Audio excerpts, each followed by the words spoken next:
Thanks everyone for joining. This is the fifth of this series of ETP webinars focused on the different themes that we support within the ETP Knowledge Exchange Network. This week the focus is on marine energy. And when I say marine energy, what I mean is wave energy and tidal energy. My name's Morrison. I'm the Business Development Manager for the marine theme within ETP, and I also work with Wave Energy Scotland, which is the Scottish Government's Wave Energy Technology Development Support Programme, but I'll say more about them later. So what we're going to cover, well, I'll give an overview of ETP and the support that we can provide. I'll provide an outlook on what I expect to be happening in the world of marine energy in 2021. I'll go through some of the research and innovation priorities that have been identified in marine energy, and I'll highlight some other organisations where you can get support for developing your ideas or technologies. And then, of course, we can have some questions, and if you're lucky, you might get some answers too. So you can add your questions to the chat as we go, and we'll try and get to them at the end, or you can raise your hand in the participants tab, and then at the end we'll unmute you and you can ask your question, whatever works best for you. So I reckon that should take about half an hour or so. I've tried to keep it fairly brief because I know that people's attention span isn't always at its best in the current working environment, so we just all need to pay attention for about 30 minutes or so.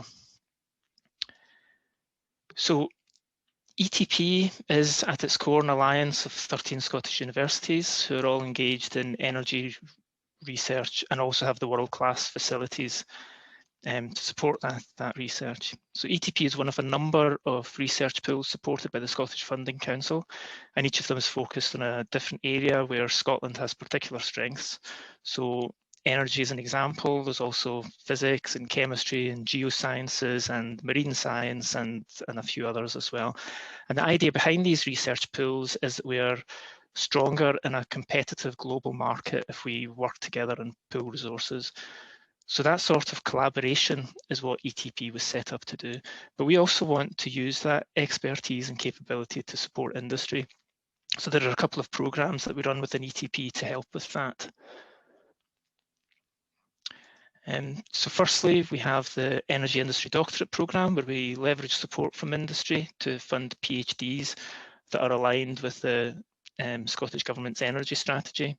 So we funded 127 of these over the years, and we're hopeful that we'll be able to support more in the future. They are typically open for application over the summer, and we usually support 6 or 7 projects per year. So hopefully we'll be able to do that again this year, but nothing's confirmed at the moment. So keep an eye open for that in the coming months. And you know, if you're an academic and you're engaging with industry at the moment, then you can maybe keep that in mind for the future. Secondly, and the thing that we've focused on in this series of webinars is the Knowledge Exchange Network, or KEN as we call it. So this is a programme that's focused on supporting small to medium-sized enterprises in the low carbon sector to collaborate with the ETP universities I showed earlier. So there are 7 of us working on this programme across different low carbon themes, and we're there to help SMEs and the universities. So we've supported over 200 of these projects over the last few years. So I'll go on to say a bit more about the Knowledge Exchange Network specifically, and how it works, and how we can help you.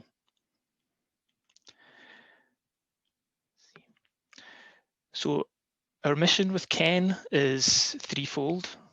Firstly, as I mentioned, the Scottish Government has its energy strategy, in which it clearly sets out its targets for energy in Scotland in the coming years, and the Knowledge Exchange Network is there to help SMEs to support that and to help the Scottish Government to meet those targets. Secondly, SMEs can innovate all the more if they have support from the expertise that exists in the higher education sector. And finally, there's test facilities, tools, expertise within these universities that we can help industry to access. So you can see that it's very much kind of SME and industry driven programme, but it is about using that additional resource from the universities to help them deliver. So that was the mission, but how do we do it? Well, we're funded for 3 years, and we're nearing the end of our second year of that with an end date of March 2022. It's worth noting that projects do take a finite time to complete, so we'll probably have to stop accepting applications for support around October this year. As I mentioned earlier, we're focused on developing collaborations between SMEs and the universities, so knowledge exchange is key. The SMEs obviously benefit from the expertise at the expertise at universities, but it's important that universities are also learning about the needs of industry. So it's got to work both ways. It's knowledge exchange. And as I said, there are 7 of us supporting different areas, and we can fund small projects from an overall fund of £525,000. So these are the themes we support and the associated business development managers. So just to help you with the acronyms here, there's energy conversion and storage, there's energy distribution and infrastructure, energy efficiency in buildings, there's marine obviously, there's heat, energy systems and wind. So our focus today is obviously on marine energy. It's also worth mentioning that we've recently partnered with Transport Scotland, so we can now also accept applications for transport related projects. So what are these KEN projects and how do you qualify? Well, the projects have to be low carbon and aligned with our themes. So if you have a low carbon project and you're not quite sure which theme it supports, or which theme would come under, then please have a discussion with us and we may still be able to help. So you just need to get in touch and ask.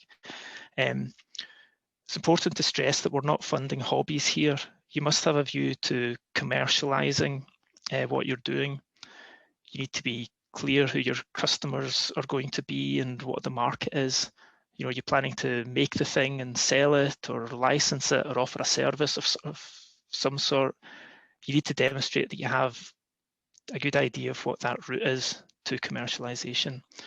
Our funding comes mostly from the enterprise agencies, so Scottish Enterprise and Highlands and Islands Enterprise. So they are wanting to see job creation and economic benefit coming from these projects, so it's important that that's understood.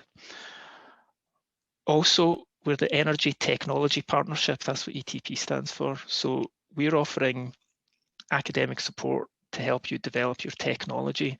So we're not doing market studies or site assessments. The focus should be on developing some aspect of your technology. And finally, you have to be an SME with a strong Scottish presence. So again, we're looking for economic impact in Scotland. That's what we're here to support. Now, the funding we offer is up to £10,000 worth of academic time to be spent on your project. So we pay the university for the time spent by their staff working on developing your project. So that is typically, like that £10,000 will typically get you about 30 to 50 days worth of academic expertise, depending on who you get, to help you develop your product or process. It is expected that the SME makes an in-kind contribution of 30% of the project value. This isn't usually a problem because you're obviously going to be spending time with the academic to help them understand your concept, and you're going to want to be a part of what they're doing anyway, remembering that it's, you know, knowledge exchange. It's got to work both ways. We also offer smaller student projects up to £3,500 that work in exactly the same way as the academic projects, but you have a student working on it rather than an academic. And it's worth noting that there is a small amount of academic time included in these projects to provide guidance to the students. So the application process for these projects is fairly straightforward. So if you contact me, I'll help you identify an academic if you haven't identified one already, and support you to fill out a couple of forms. The projects are ultimately approved by ETP management and either Scottish Enterprise or Highlands and Islands Enterprise, depending on where the company is located. But we'll help you work through that application process. So with the KEN project, we have three main aims, which are quite interlinked, really. So we're here to support innovation, harness the expertise in the ETP universities, and support the Scottish Government in the transition to a low-carbon energy system that doesn't harm the climate. And if we do that well here in Scotland, then combined, all of these will create economic benefit for Scotland. So if you're a Scottish SME, then I hope you'll get in touch and consider applying for a project. And if you're an academic, then perhaps you're already engaging with some SMEs and we can support some of that work. So I'm now going to move on to a bit of an outlook for the coming year for marine energy. Now, as I was pulling this together, I realised that it could actually be quite a significant year for marine energy. It feels like there will be more going on and more opportunities than there has been for a while. I think the main headlines this year will be generated by these three organisations. So Orbital Marine Power will be deploying their O2 floating tidal device in Orkney this year. They already broke all sorts of generation records with their previous iteration, the SR2000. But this new system has pitching blades to allow bidirectional operation, an increased rotor diameter, hydraulic legs to make maintenance of the nacelles easier. So they're introducing all sorts of innovations. And it's being manufactured in Dundee by Texel Group. It's still going to be a 2 megawatt floating tidal device, much as the SR2000 was, but it's designed to be much more efficient and have a longer operating life. So I'd encourage you to have a look at the Orbital Marine Power website and have a look at some of the information they've got on there, and they've got some nice animations and good info and stuff like that there. So that's certainly one to look out for this year. And then moving to the top right here, Motion Energy. They'll also be deploying their device this summer, probably in Orkney. It's a hinged raft design that is currently being manufactured by AGS in Cowdenbeath. Motion's device came through the Wave Energy Scotland programme, which means that they've had to demonstrate the performance of the device through a number of competitive stages before getting to this point where they'll be deploying a half-scale device. The other device here at the bottom is from AWS Ocean Energy, have also come through the competitive Wave Energy Scotland programme and will be deploying their device this summer also. Their device is a submerged pressure differential device, so it sits beneath the surface, as you can see in that picture there, and it's the pressure difference induced by the passing waves that moves the device. So that's currently being manufactured by Malin Renewables in Renfrew. So it's worth noting also for the Motion device that they've also partnered with the Oil and Gas Technology Centre, Modus, Cryosor and ECOG to use their device to power subsea engineering activities.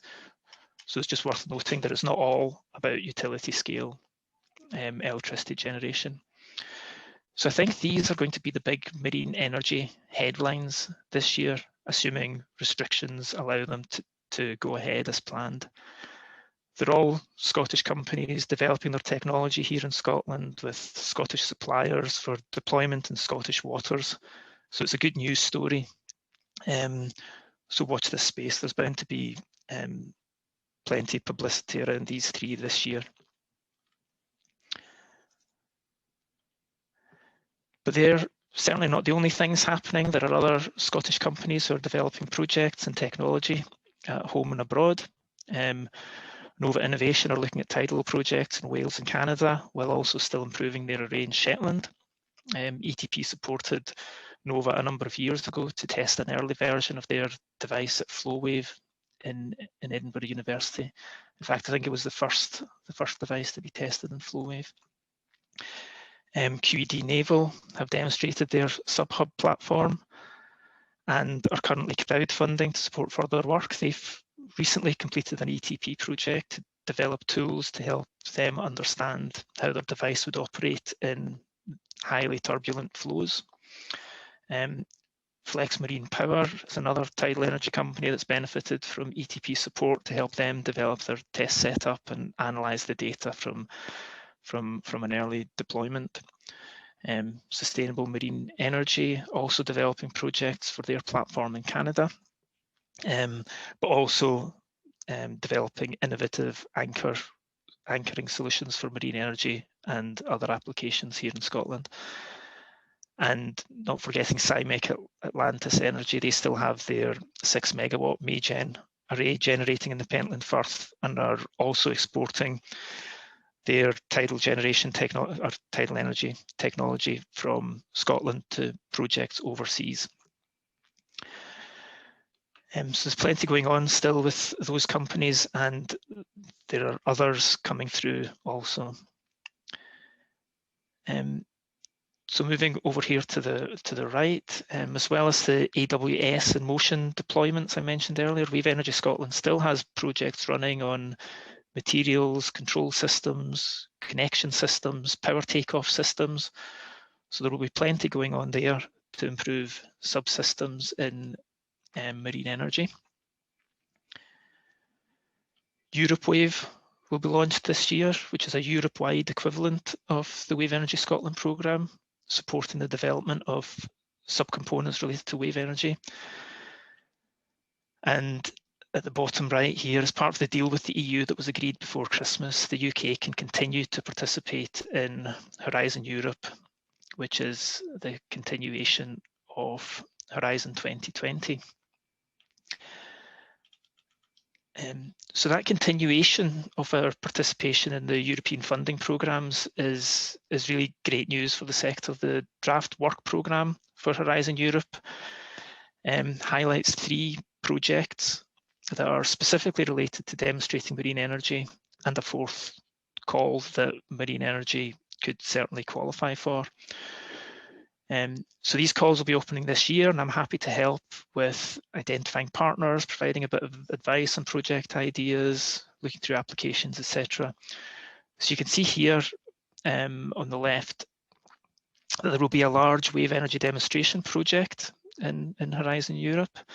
There's a project on control systems for tidal rotors, a couple of projects on foundations and connectors, and this last one here, the 25 million euro one, will support 8 projects in what they're calling breakthrough and game-changing technologies to enable a faster transition to net zero.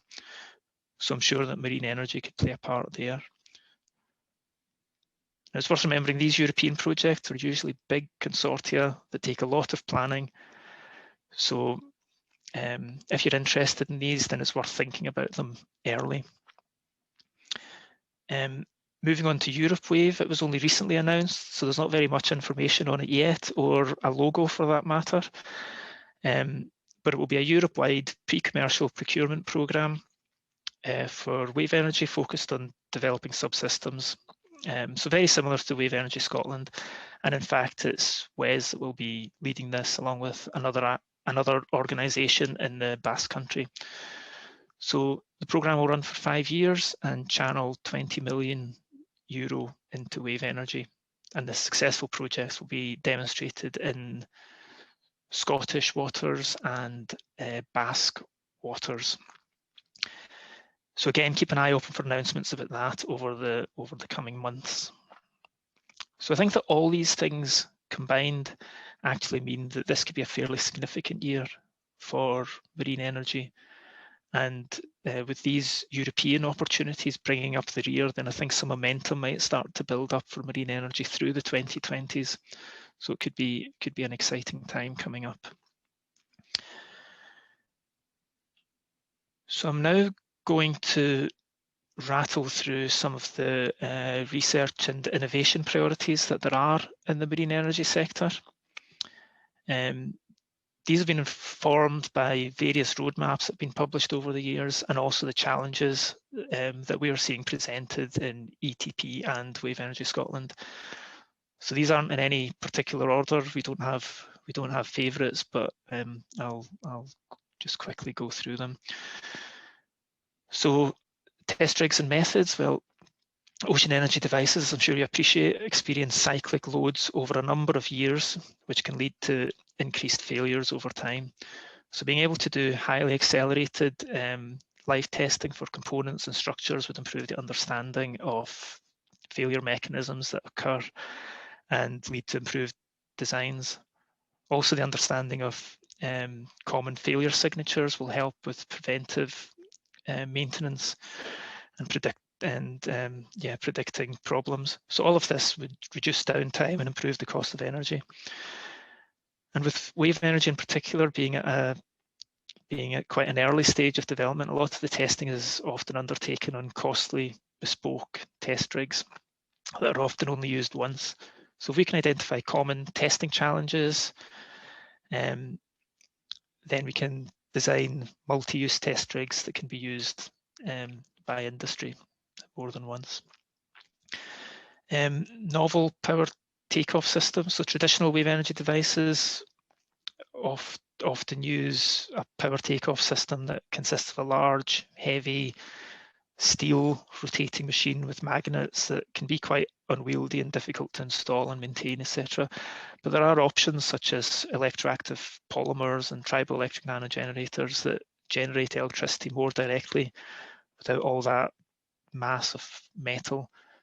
But those novel technologies need demonstrated, they need tested more. We need to understand the materials better and the reliability and how we can scale it up, etc. So that's an interesting area. And then the existing power takeoff systems need more time on the clock to assess performance, understand reliability issues, improve the cost of energy, and just generally more learning by doing is important when you're trying to reduce the cost.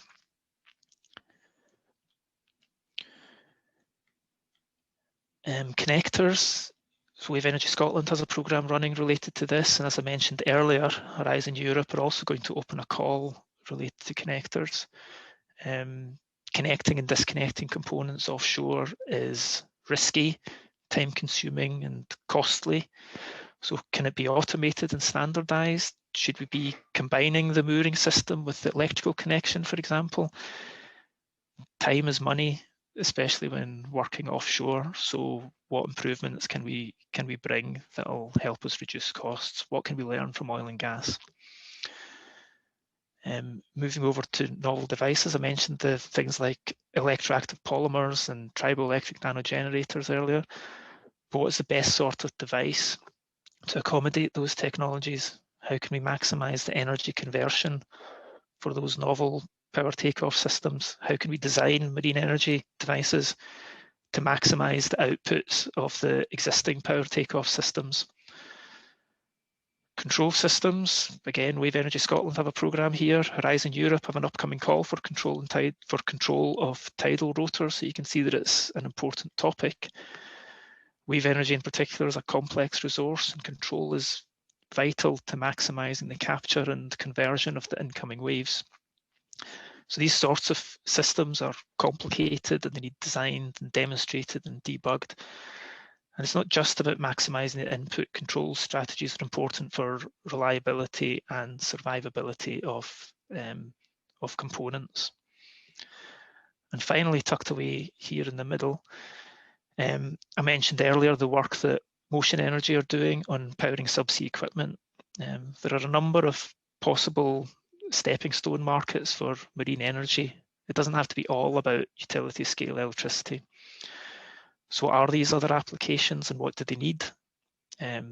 Aquaculture, oil and gas, port services, shipping, deep sea mining, defence, coastal protection, navigation. There's all sorts of alternative markets there, and they all have different requirements. So developing technologies to support those particular applications is something of interest. So I think these are the key areas that need addressed in marine energy. There are probably others, but if we were seeing ETP Ken projects coming through in these areas, then we'd be delighted. Now, the final thing I wanted to highlight was some of the other places where you can get support. So much as I'd love you to just come straight to ETP and get your £10,000 project, we are aware that we're a small part of this support landscape here in Scotland, and we want to help you navigate your way around that and to maximise the support available to you. So here's an overview of some of the different organisations that can help. So firstly, there's Interface, which is very similar to ETP. They help you to work with the universities, but it is separate, so you can get both ETP and interface support if you go about things right. So that's certainly one to consider. There's the renewables industry bodies. I've highlighted Scottish Renewables, Renewable UK, and also AREG there. They've got good resources. They put on events, publish analysis on the sector, etc. They're very useful. Your local authority may have a team looking after renewables and may even be participating in programmes that come with some funding. I've put Fife Council there because that's where I am, but if you talk to your local council or local authority, they may have some support programmes available. There's the enterprise agencies, HI, SE, SDI, the New South of Scotland enterprise. They offer funding and a wide range of support. Enterprise Europe Network will help you identify partners for your European projects and help you build those sorts of collaborations. Offshore, yeah, there we go. Offshore Renewable Energy Supergen Hub is a research collaboration across a number of UK universities. They're more focused on fundamental research related to offshore renewables, but they do encourage industry partnerships for their funding calls. Their annual conference is running this week, and I'm sure you can still sign up for that. It's free, and you can drop into various sessions there, so that might be of interest to some of you. Over here on the right, there's Ocean Power Innovation Network. It's a 3-year EU-funded programme. Scottish Enterprise are involved in, and ORE Catapult are involved in, and they put on masterclasses and workshops, and they can help you assess your technology and identify collaborations, and they provide support to SMEs to work together to solve common problems. And then there's Offshore Renewable Energy Catapult. They can also help with kind of later TRL activities. And in fact, they, like, as I mentioned, they work with OPIN as well, and they do the technology assessment programme for them. I mentioned Wave Energy Scotland, of course, earlier. They've got their Wave Energy Technology Development Programme that's run on behalf of the Scottish Government. So it's worth having a look around the Wave Energy Scotland website to see what projects have been supported and what's been done there. And I'd also recommend that you register with the Wave Energy Scotland Knowledge Library, where there's loads of good information, technical papers, and legacy information from companies that are no longer operating. Business Gateway provides help with general setting up a business type of stuff.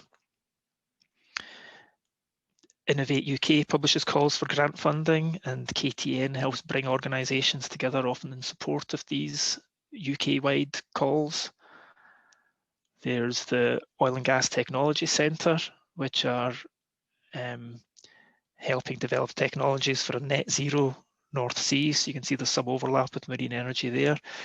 This has included support to OPT and Motion to develop and demonstrate their wave energy technologies for oil and gas applications. And finally, this website here at the bottom left, findbusinesssupport.gov.scot, is a new website, or relatively new, to help you find what sort of support is available out there, and there's quite a lot of it. So you can see this is a fairly busy support landscape that might seem a bit complex, but that's where ETP can help you navigate your way through and find the most appropriate support, and we're here to help where we can to identify the best route through that for you. So in conclusion, 2021 should be a busy year for marine energy. There are significant deployments coming up and also some fairly significant funding opportunities with those European projects. The sector's still in a fairly early stage of developments. There are plenty of research and innovation opportunities to get your teeth into. ETP and the KEN programme in particular is a good way for you to start getting involved. We can help fund small projects alongside our university partners and also help you identify other opportunities and navigate that support landscape. So please do get in touch if you've got any questions about this, or if you want some support. I'd be happy to discuss your projects and to help out where I can. So I'll leave it there. We can see if there's any questions in the chat, and if anyone wants to ask a question, not in the chat but with your voice, then you can raise your hand and Saira will unmute you. So thank you very much.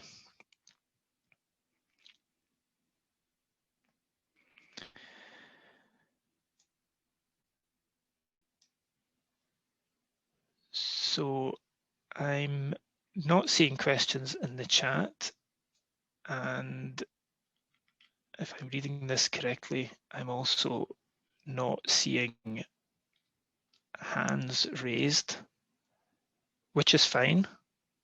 I don't mind if people come to me with their questions later. There is a question coming from Angus saying, how does Brexit affect future funding rounds? So I highlighted earlier the Horizon Europe and the Europe Wave. They're all agreed. Well, Europe Wave was agreed before Brexit happened, and so that's absolutely fine. That's funded for 5 years, no problem. Horizon Europe, as part of the Brexit deal, we agreed to participate in. It was agreed that the UK would still participate in those kind of framework research programs in the EU. So in terms of these big things, they're not impacted by Brexit. The one possible concerning thing is that, I mentioned that's the draft programme that's been published. We used to have quite a lot of influence in terms of what goes into that and the discussions around it and whatnot. We're not at the table for that anymore. But organisations that we're involved in are at the table. So we still, even though we're not directly involved in the discussions, I'm talking as the UK here, we are involved in enough groups that we still kind of know what's going on.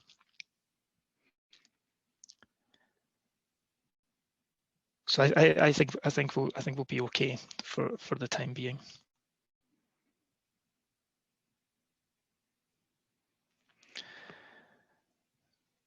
Okay, there's another question here from Andrew. Can you elaborate on how IP may be protected when companies engage in KEN projects, particularly if a project is too early for patents? So with IP,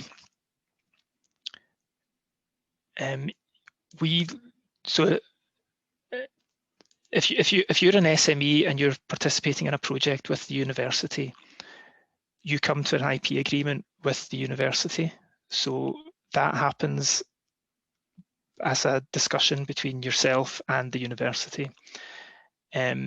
ETP doesn't get involved in that IP discussion. That's, we set up the collaboration, we fund the university, but you have a discussion with the commercial teams at the university about how you want to deal with these things.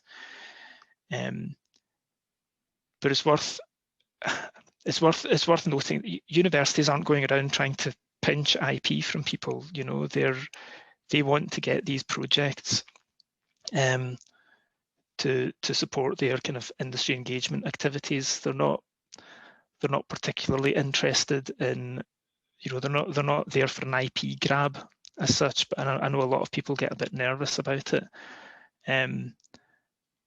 But yeah, each university will have a different way of dealing with that. So hopefully that answered your question, Andrew.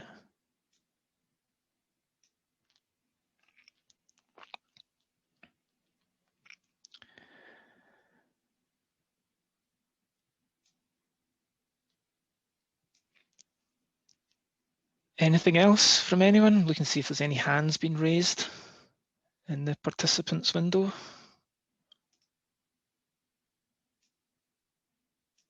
Not yet.